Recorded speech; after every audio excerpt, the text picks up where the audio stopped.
Hello दोस्तों, कैसे? Good afternoon. आज स्टडी में आपका स्वागत है। हम पढ़ रहे दोस्तों वर्ग के लिए हिस्ट्री। तो हमने क्या पढ़ा था? सबसे पहले मौर्योत्तर काल में चंद्रगुप्त मौर्य का बेटा नहीं, आज ये नहीं पढ़ेंगे दोस्तों। अपन पढ़ेंगे दोस्तों मोहम्मद बिन कासिम पढ़ लिए थे दोस्तों। अब अपन पढ़ेंगे दोस्तों मोहम्मद गौरी। मोहम्मद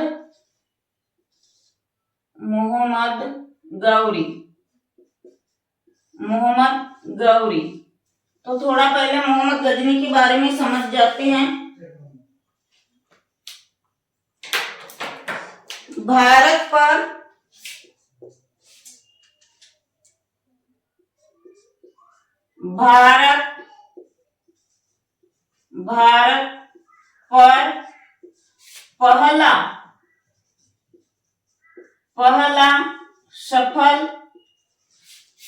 पहला सफल आक्रमण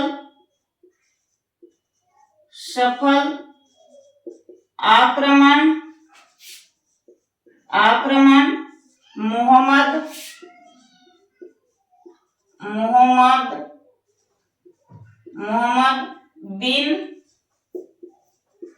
बिन कासिम। भारत पर पहला सफल आक्रमण कौन करता है? मोहम्मद बिन कासिम करता है।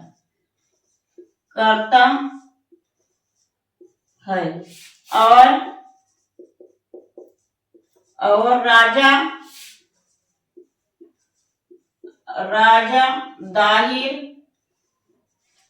दाहिर सिंह को पराजित करता है। थोड़ा इसके पहले अपन पहला वाला थोड़ा समझ लेंगे जब इसका मोहम्मद गौरी का पढ़ेंगे। मोहम्मद बिन कासिम उसको दाहिर सिंह को पराजित करता है। उसके बाद कौन रहती है? दाहिर की पत्नी रानी बाई जोहर कर लेती है। जोहर कर लेती है।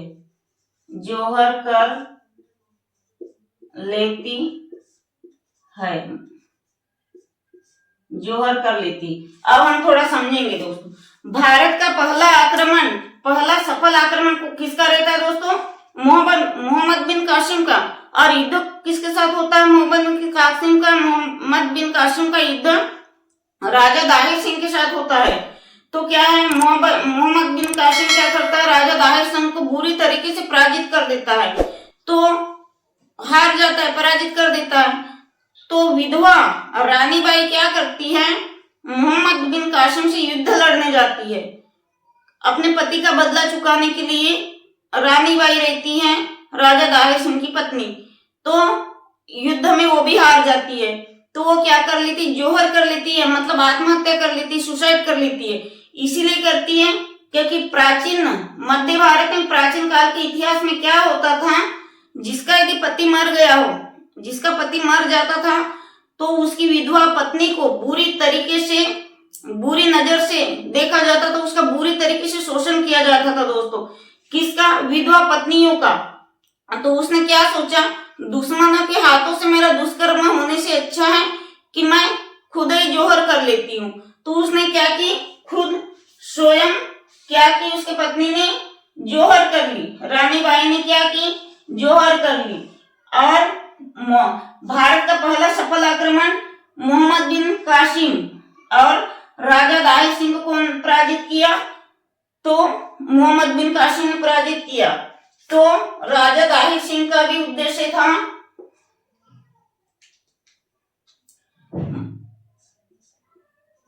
मोहम्मद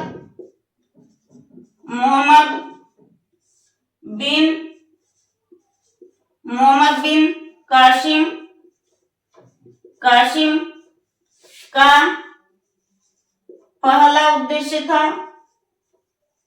पहला उद्देश्य था कि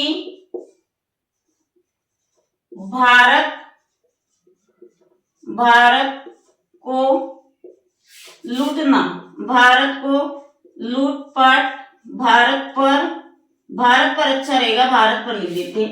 भारत पर लूटपाट करना और अपना साम्राज्य स्थापित करना, अपना साम्राज्य स्थापित करना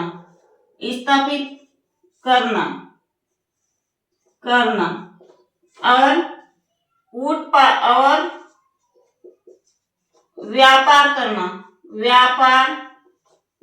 व्यापार करना। तो भारत पर पहला सफल आक्रमण मोहम्मद बिन कासिम करता है और क्या होता है, वो दाहिर सिंह के साथ में युद्ध लड़ता है और दाहिर सिंह को पराजित करता है। उसके बाद रानी बाई युद्ध में जाती है अपने पति का बदला लेने, किसके साथ, मोहम्मद बिन कासिम के पास जाती है युद्ध में, और फिर वो स्वयं जोहर कर लेती है, वो भी हार जाती है। तो मोहम्मद बिन कासिम का प्रमुख उद्देश्य था कि वो भारत को पूरी तरीके से खोखला बनाए, यानी पूर्णतः खेती बाड़ी धन संपत्ति सोना चांदी जो भी है लूटपाट के ले जाऊं और क्या करूं, अपना साम्राज्य अलग से तैयार करूं। भारत पर कब्जा करने का बहुत ही शौक रहता है किसको, मोहम्मद बिन कासिम को। तो क्या करता है, भारत पर कब्जा करने के लिए भारत आता है और लूटपाट के ले जाता है सोना चांदी धन दौलत जेवर वगैरह जो भी, और खेती बाड़ी को भी अपने अधीन कर लेता है, किसके लिए, अपना साम्राज्य स्थापित करने, अपना साम्राज्य बढ़ाने, अपना साम्राज्य शक्तिशाली करने। और भारत पर जाके क्या करता है, ऊंट पालन करता है, खजूर की खेती करता है, कृषि करता है। क्या करता है भारत में आकर क्या करता है, ऊंट पालन, भारत में ऊंट पालन और कृषि करता है, कृषि खजूर की खेती, कृषि खजूर की अपन ऊपर लिख देंगे दोस्तों, कृषि करता है। कौन करता है भारत पर, मोहम्मद बिन कासिम। आ गए इतना समझ में। तो मोहम्मद बिन कासिम क्या करता है, उसका उद्देश्य क्या रहता है मोहम्मद बिन कासिम को, भारत पर लूटपाट करना, अपना साम्राज्य स्थापित करना, भारत पर ऊंट पालन करना, भारत में ऊंट पालन कृषि करना, खजूर की खेती स्थापित करना। ठीक है, आगे इतना समझ में, स्क्रीनशॉट ले लीजिए।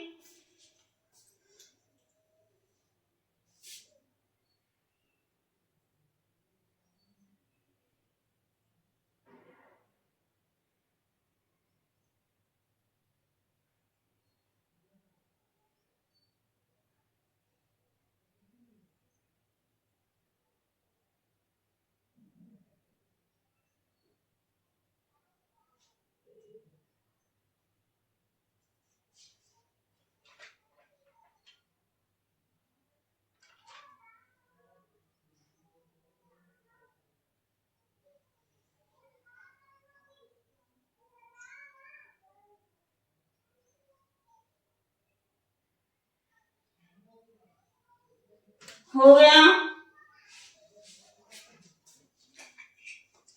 खजूर की खेती करते हैं, ऊंट पालन करते हैं, कृषि करते हैं, किस लिए करते हैं, अपना साम्राज्य मजबूत करने के लिए, और भारत को लूटपाट करते हैं।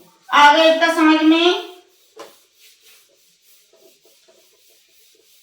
क्या करता है मोहम्मद बिन कासिम, भारत में पूरी तरीके से तबाही मचा देता है।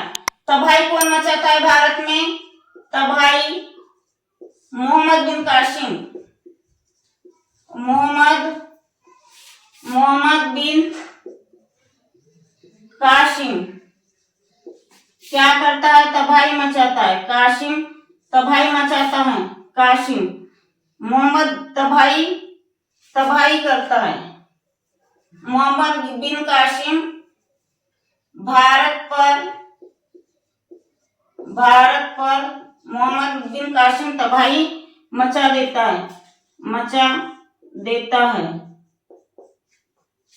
है। खजूर की खेती है, खजूर की खेती, ऊंट पालन, कृषि,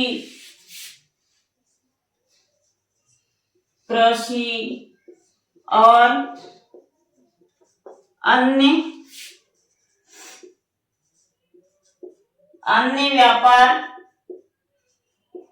व्यापार करता है। कौन करता है दोस्तों भारत पर? मोहम्मद बिन कासिम। अब इसके बाद कौन आता है? दूसरा शासक आता है मोहम्मद गजनी।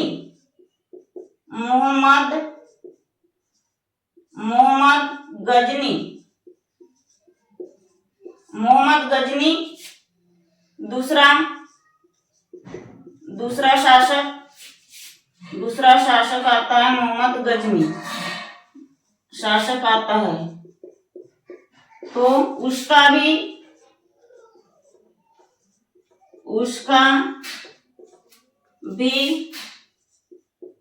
लक्ष्य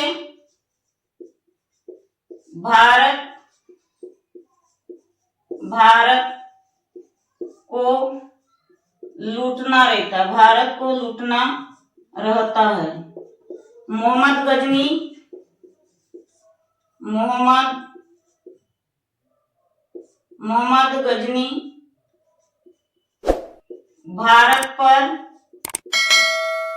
भारत पर सुप्तगिनी, अल्पतगिन के साथ आता है,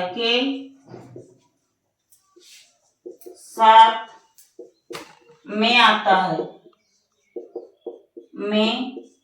है और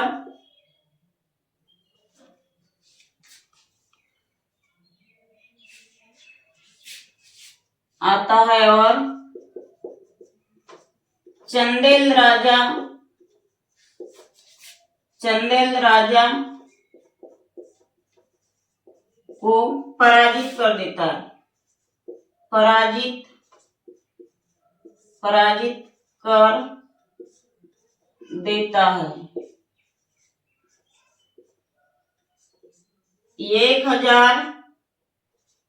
1024 से 1025 तक, मतलब 1000 से 1024 तक 17 बार आक्रमण करता है। कौन? मोहम्मद गजनी 17 बार आक्रमण करता है। कौन करता है? लिख देती है मोहम्मद गजनी।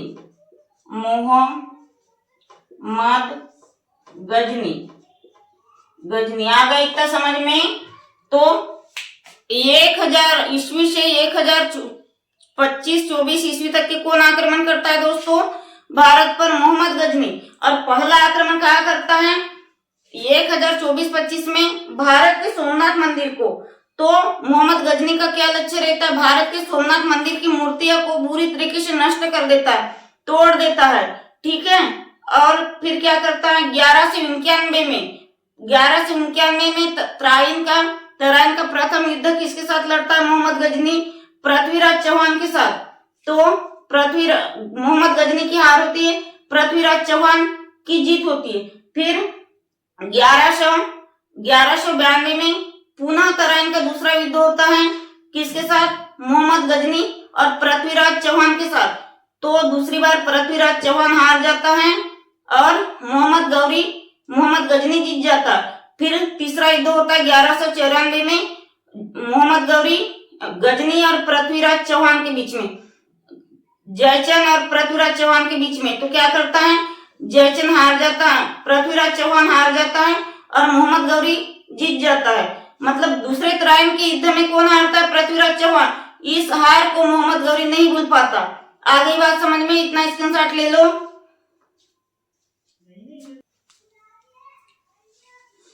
तो 1194 में चंदावर का युद्ध, चंदावर का युद्ध होता है। किसके बीच होता है युद्ध?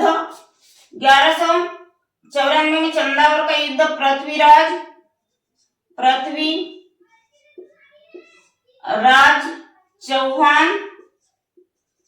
पृथ्वीराज चौहान और जयचंद के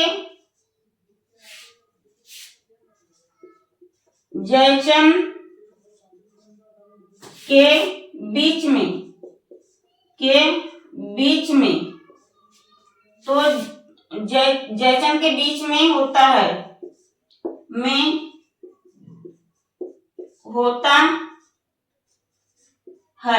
पृथ्वीराज मतलब जयचंद की हार हो जाती है। इस युद्ध में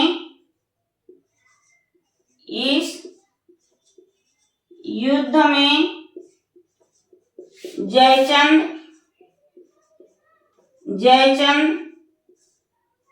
की हार हो जाती है।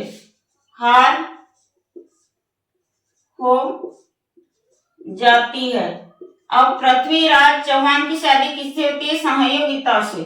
अब लिखेंगे पृथ्वीराज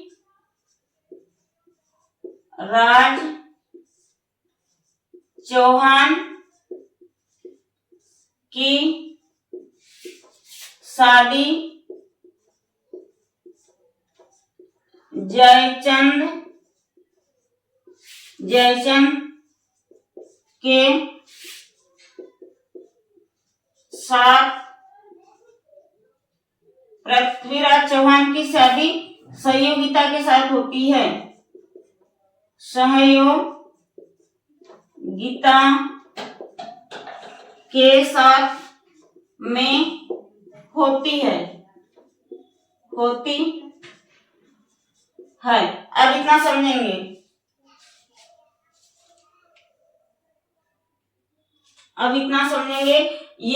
यही से एक क्वेश्चन आ जाएगा, एक क्वेश्चन बन जाएगा। चंदावर का युद्ध किसके बीच होता है? 1194 में पृथ्वीराज चौहान और जयचंद के बीच में। तो कौन हारता है दोस्तों? जयचंद हार जाता है, ठीक है। और पृथ्वीराज चौहान की शादी किससे होती है? सहयोगिता से। अब इसके बाद में अपन इसके पहले पढ़ लिए थे 1191 में तराइन का प्रथम विश्व युद्ध किसके बीच होता है? पृथ्वीराज चौहान और मोहम्मद गजनी के बीच, मोहम्मद गौरी के बीच। तो मोहम्मद गौरी की हार हो जाती, पृथ्वीराज चौहान जीत जाता है।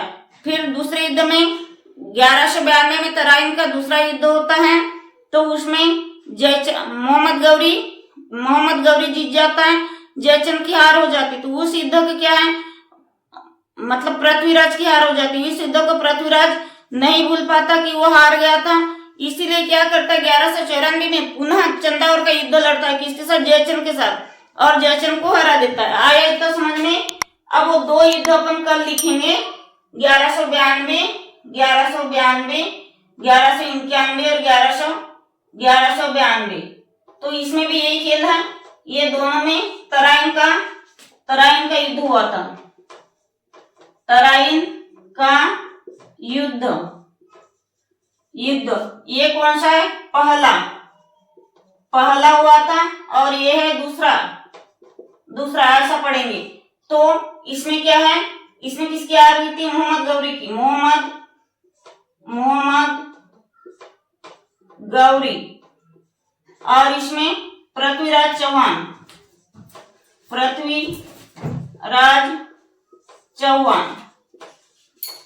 ऐसे समझ में नहीं आएगा, अपन कल अच्छे से समझेंगे दोस्तों। तो क्या कर, फिर ये तो अब हो गए इधर खत्म। फिर क्या होता है? पृथ्वीराज चौहान रहता है और चंदबरदाई रहती है। चंदबरदाई रहता है, पृथ्वीराज चौहान और चंदबरदाई। तो मोहम्मद गजनी को क्या करता है? सिरसा नामक स्थान पर लेकर जाता है, और पृथ्वीराज चौहान क्या करता है? सिरसा नामक स्थान पे मोहम्मद गजनी को मतलब अंधा कर देता है, दोनों आंखें निकाल लेता है। आए इतना समझ में? क्या करता है? पृथ्वीराज चौहान सिरसा नामक स्थान पे ले जाता है, किसको? मोहम्मद गजनी को। और क्या करता है दोस्तों? उसके दोनों आंखें निकाल लेता है, मतलब उसको काल कोठरी में बंद कर देता है। अब मोहम्मद गजनी का दोस्त कौन रहता है? चंदबरदाई। तो चंदबरदाई को पता चलता है, अरे मेरे दोस्तों को तो उसने कैद करके रखा है। किसने? पृथ्वीराज चौहान ने। तो इनकी एक 60 ट्रिक रहती है। तो ये जाता है युद्ध में अपने दोस्तों को बचाने। किसको बचाने? चंद बरदाई जाता है मोहम्मद गजनी को अपने दोस्तों को बचाने। तो ये ट्रिक ये क्या करता है? 4 गज चौहान, 24 गज दूरी, अंगुली मार चौहान, चूक मत बाण, ये बोलता है। अब अपन समझेंगे अच्छे से इसको। पहले स्क्रीनशॉट ले लो।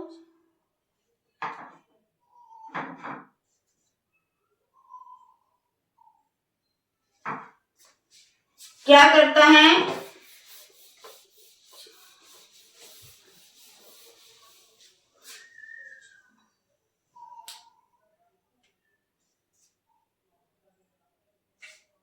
क्या करता है?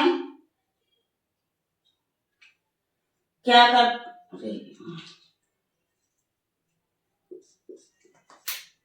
4 गज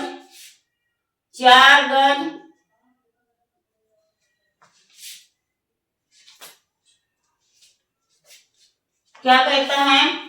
4 बाश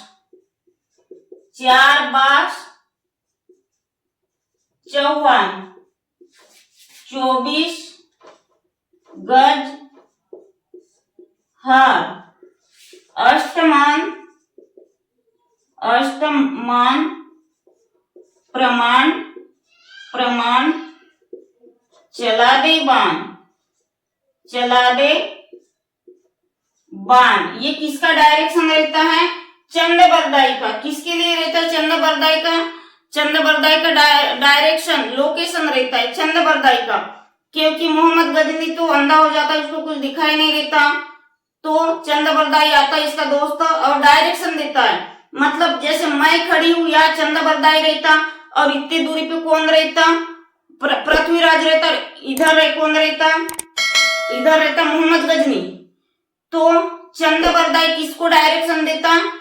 4 गज चौहान, 24 गज मान और क्या है? 24 गज बाण और अंगुली मार चौहान। मतलब क्या है? अनुष्टमान प्रमाण चला दे बाण। किसको वो संकेत करता है? चंद बरदाई मोहम्मद गजनी को संकेत करता है। मतलब ये 4 गज, मतलब मैं तुमसे 4 गज दूरी में हूँ। कौन कहता है? मोहम्मद गजनी को कहता है चंद बरदाई, मैं तुमसे 4 गज दूरी में हूँ। और क्या है? मैं तुमसे 4 गज दूरी में हूँ और और जो है पृथ्वीराज चौहान 24 गज दूरी में है।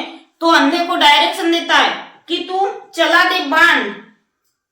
प्रमाण देता है। प्रमाण कैसा देता है? चला दे बाण।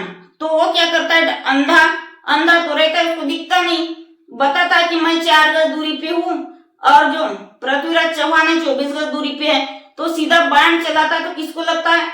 जब अंधा व्यक्ति बाण चलाएगा, हमको संकेत देंगे। मान लो मैं अंधी हूँ, तो इधर कोई बजेगा हमारा डायरेक्शन, इधर बजेगा तो मैं इधर ही देखूंगी, इधर बजेगा तो इधर। वैसे उस अंधे मोहम्मद गजनी को कौन डायरेक्शन देता है दोस्तों? डायरेक्शन कौन देता है? चंद बरदाई। तो क्या है? वो सीधा बाण किसको चला देता है? पृथ्वीराज चौहान को। पृथ्वीराज चौहान की मृत्यु हो जाती है। फिर चंद बरदाई भी कहता है मेरा दोस्त तो अंधा हो गया, मैं अपने दोस्त की हत्या भी कर देता हूँ, खुद की भी हत्या कर देता हूँ। मतलब आज तीनों लोग एक दूसरे की हत्या करके कहानी खत्म कर देते। आगे बात समझ में कल बहुत ही अच्छे से लिखेंगे। नोट से तैयार करिए दोस्तों, नोट से बनाइए। ठीक है, आज के लिए इतना ही दोस्तों, धन्यवाद।